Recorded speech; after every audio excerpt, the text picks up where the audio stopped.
Olá, amigos! Olá, meninos, meninas, tudo bem com vocês? A gente está aqui com muito prazer, muita alegria para começar o Top 3 Polis 2020, não é? A gente tinha combinado com vocês que agora em fevereiro a gente iria iniciar as novas edições do Top 3 Polis. E escolhemos como tema as 3 maiores revoluções de todos os tempos. Esse é o tema do Top 3 Polis. A gente já recebeu várias sugestões e agora a gente quer iniciar essa nova edição com esse tema, que é um tema muito interessante.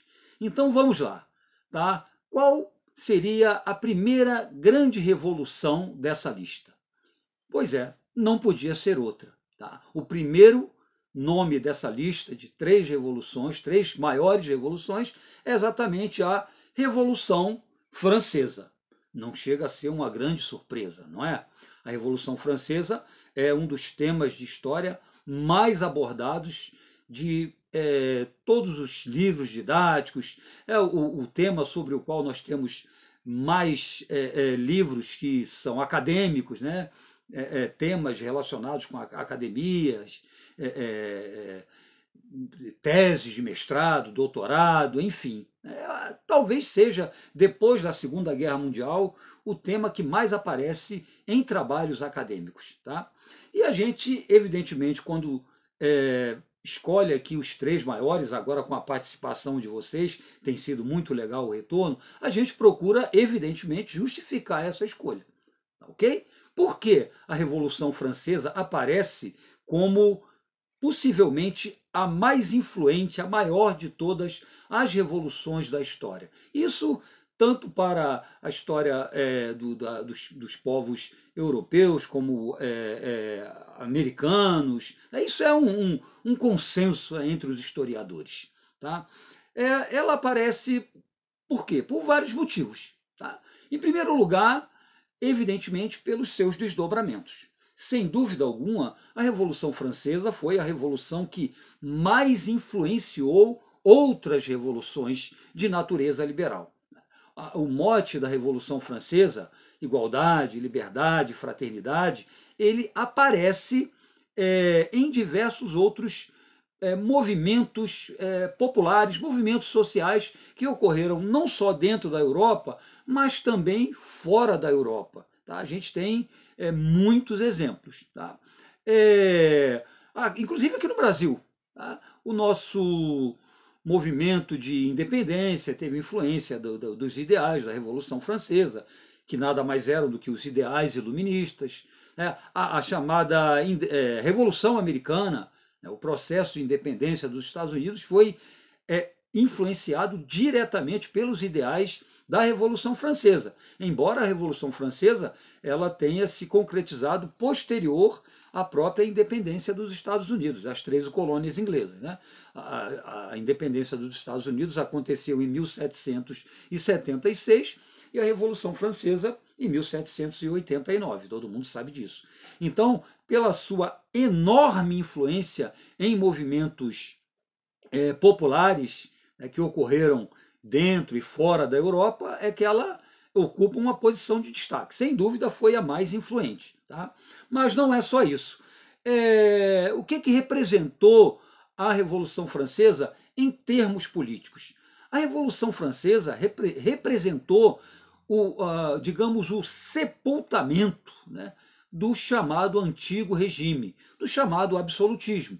É claro que a gente teve antes as chamadas revoluções inglesas, a Revolução Puritana, a Revolução Gloriosa, no século XVII, mas foi uma coisa assim bem restrita à Inglaterra. Não é? A Revolução Francesa não, ela definitivamente acabou, né, com o antigo regime na França e levou isso, né, essa luta pela superação da velha ordem do antigo regime que privilegiava clero e nobreza, tá, numa sociedade estamental, levou para outros países da Europa. Isso se estendeu até o século XIX.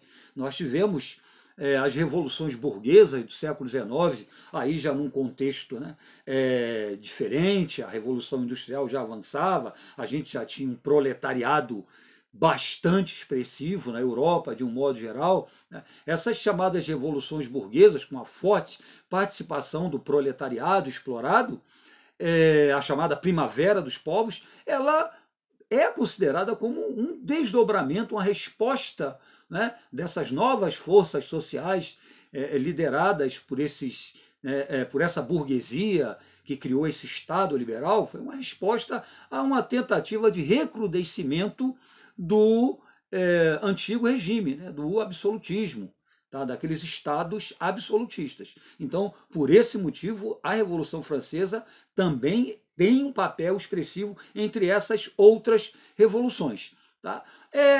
Enfim, e por fim, há de se destacar aqui a fundamentação ideológica da Revolução Francesa. Tá? O que ela produziu. A Revolução Francesa gerou a chamada Declaração dos Direitos do Homem e do Cidadão. É uma espécie de cartilha simplificada, vamos dizer assim, das ideias da filosofia iluminista. Essa Declaração dos Direitos do Homem e do Cidadão, ela está presente, né, os seus princípios mais importantes, eles estão presentes, por exemplo, na Constituição norte-americana e em diversas outras constituições liberais, democráticas, republicanas. Tá? Então, a fundamentação ideológica, a base ideológica ou filosófica, se preferir, da Revolução Francesa foi, sem dúvida, uma das mais fortes, entre outras revoluções que nós tivemos aí. Ok?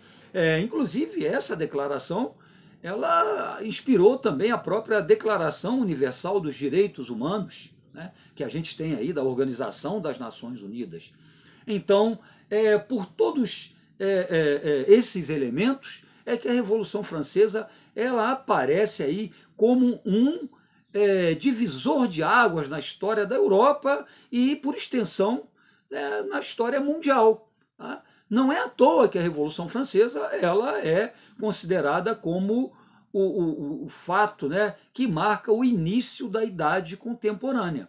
Okay? Em 1453 a gente tem o início, né, da Idade Moderna, com o final, né, do antigo Império Romano do Oriente, e essa Idade Moderna ela se encerra exatamente em 1789 com a Revolução Francesa. Tá ok? Então, por esses motivos é que a Revolução Francesa apareceu aí quase que por unanimidade, né, na lista das sugestões dos nossos seguidores, como a maior de todas, né, em todos os tempos. Tá ok? Então a gente brevemente vai voltar com a segunda edição aqui do Top 3 Polis, né, com aquela que seria a segunda maior revolução da história. Tá? Faça como os nossos seguidores que participaram até agora, dê a sua opinião, né? O que você acha? Qual seria a segunda maior revolução da história? Participe com a gente, divulgue, né? Comente com os seus amigos, discuta e mande aí o seu voto. Tá ok, amigos? Um forte abraço, um beijão e até a próxima.